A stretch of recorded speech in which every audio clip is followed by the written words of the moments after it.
म अहिले नेपालमा छु होइन। कोही साथीहरू नेपाल आउन चाहिरहनु भएको छ अथवा बच्चा-बच्चीहरू लिएर नेपाल आइरहनु भएको छ होइन। स्पेसली तपाईँको बच्चा-बच्चीहरू चाहिँ अब नेपाली पासपोर्ट छैन र तपाईँ युएसएबाट मेनली आउनु हुँदैछ भने चाहिँ अब बच्चा-बच्चीहरूलाई पनि भिजा फी तिर्नुपर्ने हुन्छ होइन।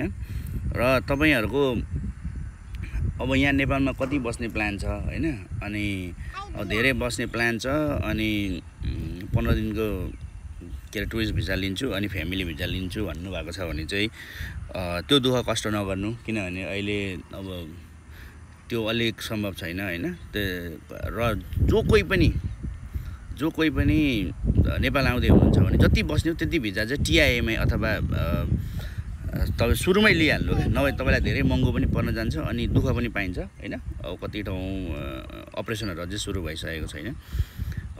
टिआइएमै सम्पूर्ण तपाईँले भिजा लिइहाल्नु हो भने तपाईँको लफडै साफ हुन्छ होइन।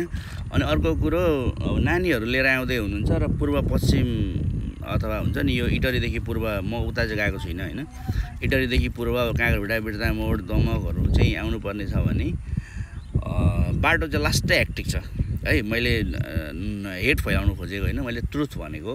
बाटो यस्तो हेक्टिक छ होइन, दिमाग सिमाग सबै हल्लिन्छ क्या त्यो बाटोले गर्दाखेरि होइन।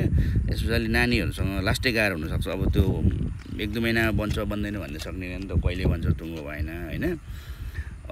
र रह्यो भिजाको कुरा, भिजा चाहिँ तपाईँहरूले यदि अब तपाईँहरूको नानीहरूको युएस पासपोर्ट छ, युएस पासपोर्ट लिएर आउँदै हुनुहुन्छ भने चाहिँ भिजा चाहिँ तपाईँले एयरपोर्टमा झरिसक्दा लिइहाल्नु क्या, किनभने यता आइसके पछाडि एकदमै गाह्रो छ। अब कति ठाउँ अपरेसन सुरु भएको छैन, कहाँ जानुपर्ने हुन्छ अनि स्पेसली इटरीदेखि पूर्व आउने मान्छेहरूलाई चाहिँ झन् अब त्यो बाटोले गर्दाखेरि होइन यस्तो छ बाटो, तपाईँ गिदी सिधी दिमाग सिमाग सबै हल्लिन्छ क्या, त्यस्तो